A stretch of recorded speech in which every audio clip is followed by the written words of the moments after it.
Hello, everyone. We warmly welcome you all to our special program brought to you by Indian Achievers Forum. I'm your host, Vatika Singh. Indian Achievers Award is an honor that celebrates the people who went extraordinary to effectuate their aspirations and ideas. In this series, we emphasize not only on the struggles and achievements of the people, but also on the social contributions they made to their native land, India. Before introducing you all to our one such achiever, let's take a look at the small AV.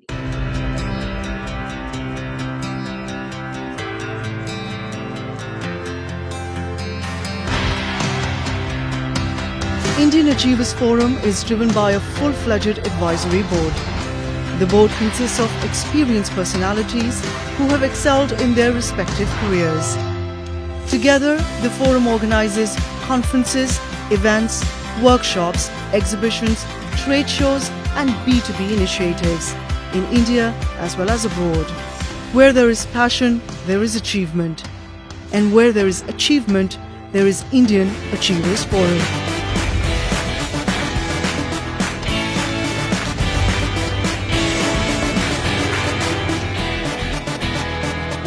Today we have with us the founder of Agarkar Center of Excellence, Ms. Fatima Agarkar.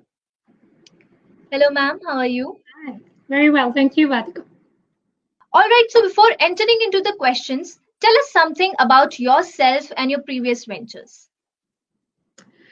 So I'm in the education space, close to 2 decades of experience. I did not necessarily start off believing that I'll be in the education. I started off as a banker, my journey from the corporate world. But uh, being a student from India, achieving what we do in our country in terms of all those academic qualifications and then going abroad to pursue higher education made me realize even back then that there were certain gaps that perhaps needed to be addressed if we were actually going to compete as a nation.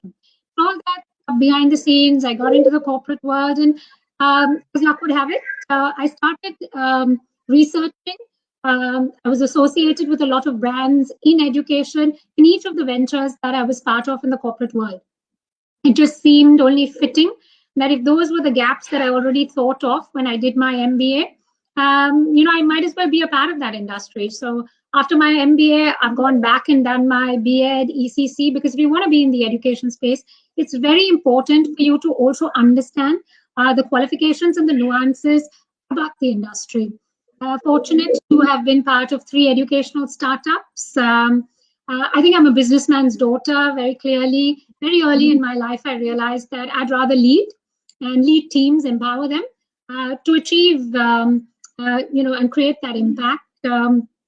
Being in the education space is always going to be semi-commercial in that sense, but I wanted to privatize education and professionalize it in the way that I think puts a lot of onus on quality, systems and processes, a lot of skilling of the teachers. So basically, my journey in the education space was to try and bring around the changes that I hoped would benefit children because the world evolved.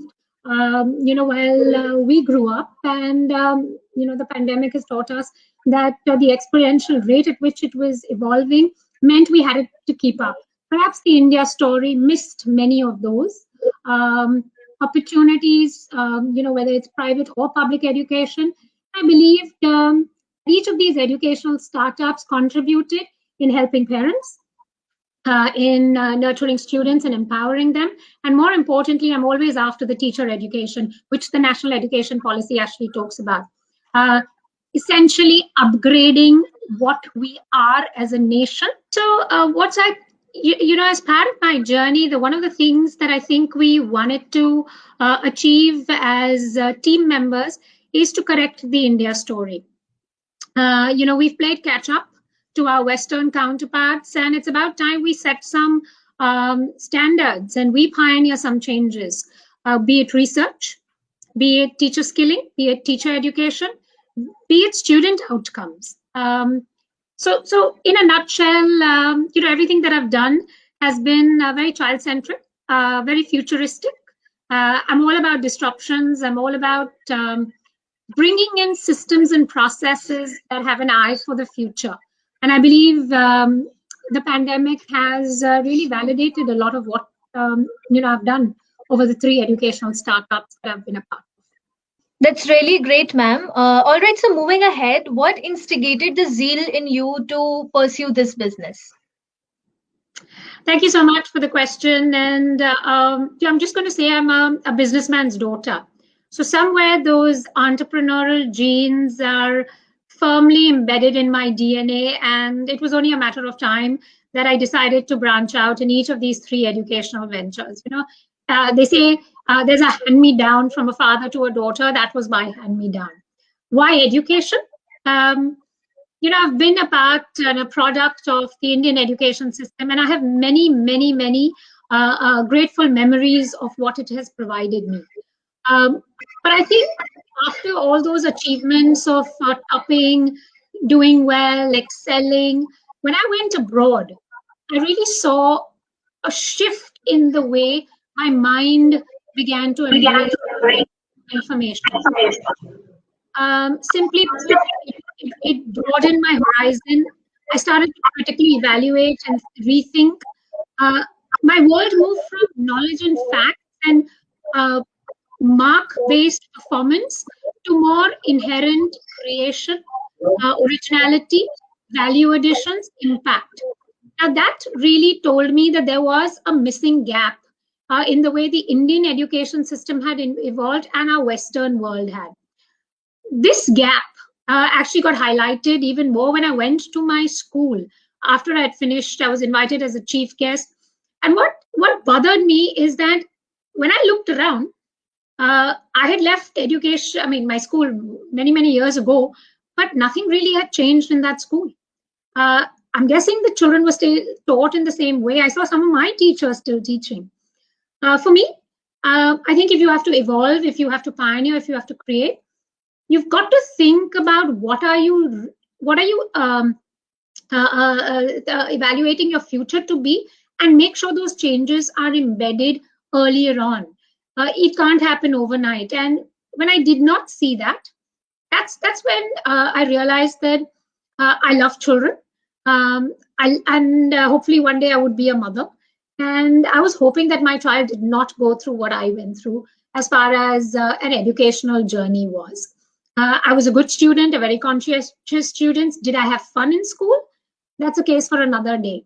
I wanted to make sure that every child henceforth would have an opportunity to actually hone their own talent.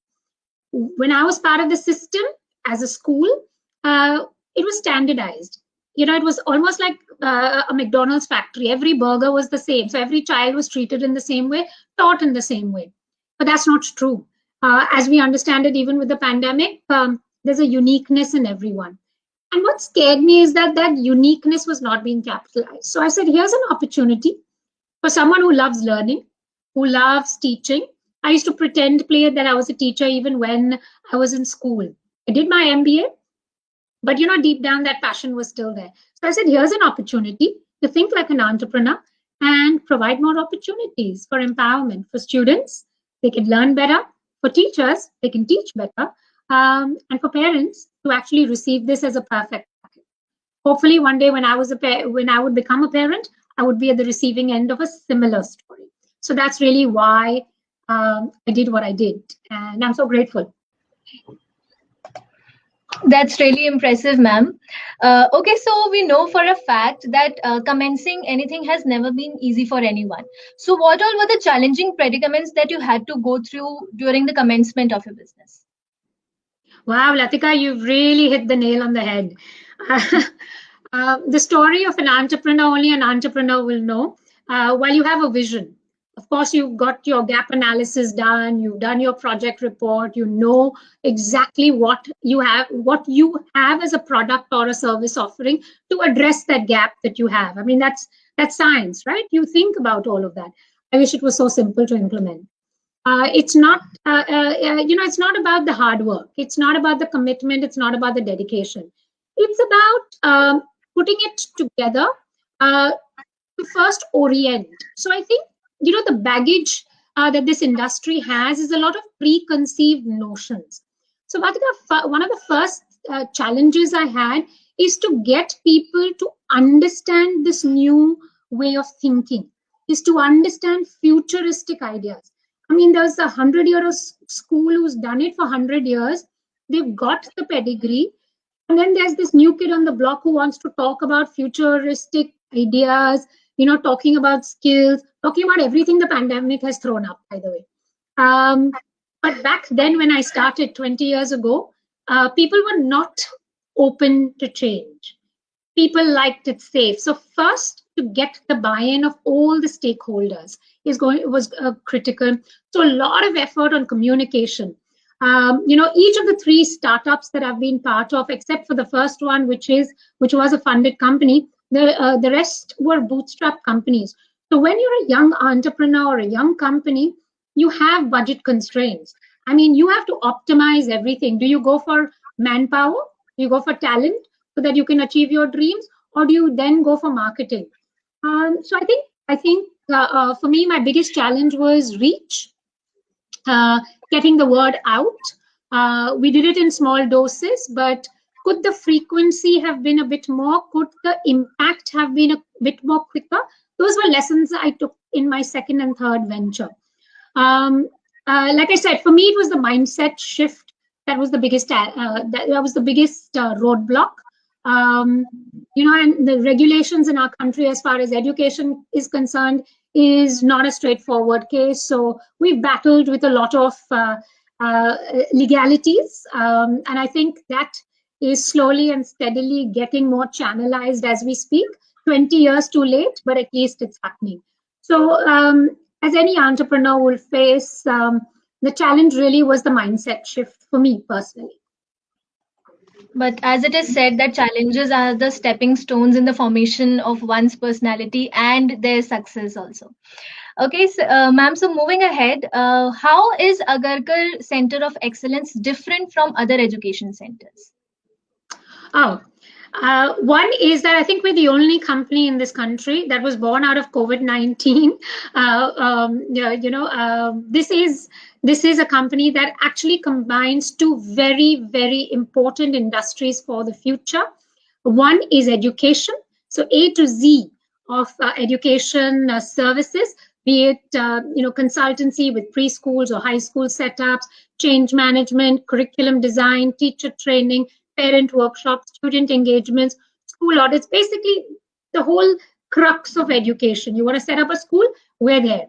But it also looks at the next big talked about part of the NEP, which is sports orientation, sports and school, sports and lifestyle, which is what we combine. So we combine best of 2 worlds, education and sport. And because we have an education orientation, we know just what children need in terms of sports. How many periods? What is the allocation? What can we do? How do we motivate to create not only talent, but also create career paths out of the ancillary industries that sports presents itself.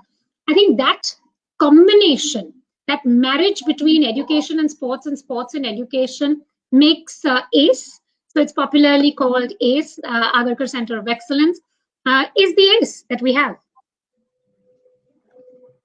All right, ma'am. So moving ahead, although the concept of Agarkar Center of Excellence is visionary itself because we have not experienced anything like that until now, but what are your future plans with respect to your organization? Yeah, so Vatika, important because with any entrepreneurial venture, you think about short and long-term goals. I just mentioned we were born out of the COVID pandemic, as it were last year, 2020. We've done really well. We have lots of client associations, but it's largely been India-centric. Largely been more restricted to India. Of course, the Western region, the North, South, and East. I mean, so those zones we've managed to reach out to. I think what's going to be important is to take this narrative to the Southeast Asian market as well, because demographically we're very aligned. There are opportunities that we need to capture. So the next part is setting up centers localized in its content and delivery, because every country will have their own customization. So from that perspective, our immediate short-term plans would be branching out. We do see the Middle East and, like I said, Southeast Asia, Malaysia, Philippines, Thailand as the markets that we want to create an ACE presence with, and we're already in talks. That's a short term. The long-term vision really is to set up an academy, which is kind of like a knowledge village. Set up a school, set up a sports school, set up the training institute within that. So kind of like a hub, a knowledge hub. So, teachers can get skilled, parents can have their education as well. You have children learning with best practices, futuristic ideas, and you also hone in sport. So that really is the blueprint. And we hope that all your aspirations come true with your organization. Okay, ma'am. So moving ahead, you must be knowing about the Atmanirbhar Bharat Abhiyan prevailing in the country at the moment. So what are your views on the campaign and how much do you conquer with it? Oh, a very proud Indian. And I have to say that this particular narrative about being self-sufficient, being self-reliant by nurturing what is inherently beautiful, rich, and originally Indian is something I do support. My father actually always says that religion is not about your cultural background. It's actually being a part of a country and belonging. So for him, his religion is being Indian. And I take that, through my journey in education as well. We need to celebrate what's ours. We need to celebrate the beauty of what it is. So this narrative is beautiful. It is well directed. Like I said, we are all out for India, by Indians. We want to take the narrative outside of India to let them know the beauty and the strength that we have. For too long, we have only looked at research that has been published and, at least in the education space, by Western counterparts. Leading this initiative is encouraging tier 2, tier 3 cities, educators to come together to contribute in a way with macro strategies. So that's what ACE does. We also want to reach out to marginalized sections of society. Again, ACE has a very simple goal. We call it individual social responsibility, apart from the CSR that we do. Individual is anybody who's joined the organization or is a partner concern must contribute to the upliftment or the welfare of a marginalized section of society. And I don't mean monetary. I mean contribution of time, kind of borrowing from Wendy Kopp's vision, which was Teach for America. Kind of what we have in India, Teach for India. What can we do as an organization to support, to uplift, so that we pay it forward? That's one of the things that I've done with each of the educational ventures. Before we started taking, we were giving. I think if we create this humanization of education, we won't be thinking about it as a creative enterprise or, helping someone. It's just going to be a part of an upliftment and an empowerment. And I want to put that India narrative on the map. I want people to come to India, people to know that the Indian research, the Indian thoughts, the Indian ideas, the Indian educators have a lot of contribution to the future. And we're working in our own small little way, supporting smaller towns, smaller city educators to come together in a collaborative effort.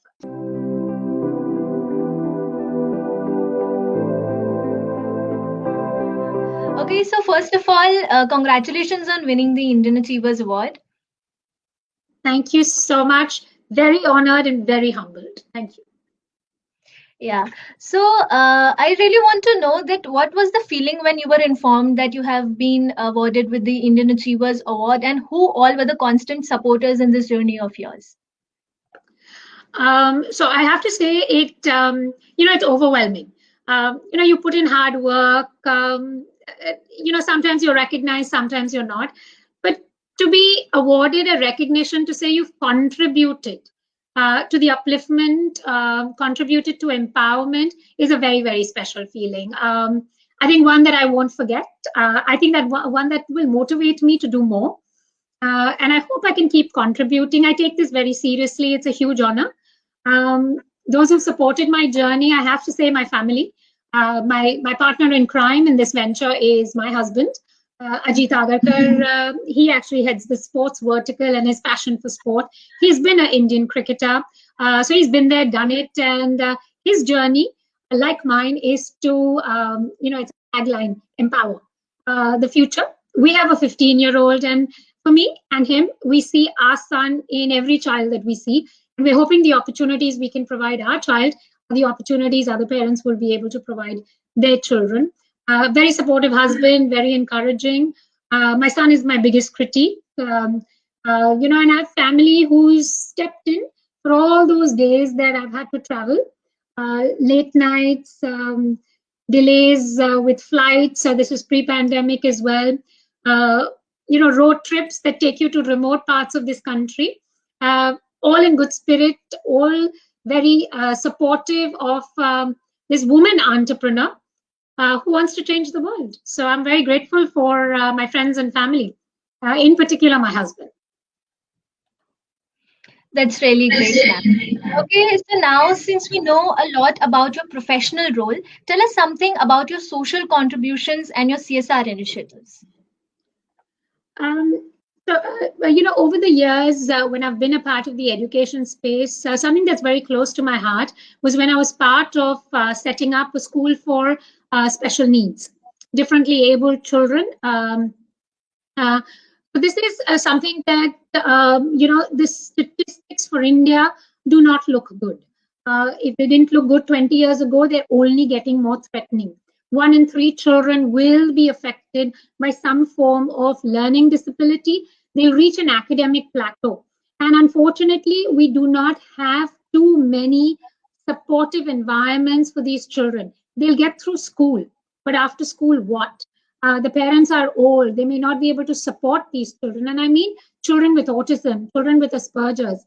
Not everybody, has the finances to support these children. So big part of my journey forward, I contribute time, effort in orienting parents to not shy away from testing, to recognize that they need intervention. It's still a very, very taboo subject in our country, and one that worries me because when you're sick, you take medication.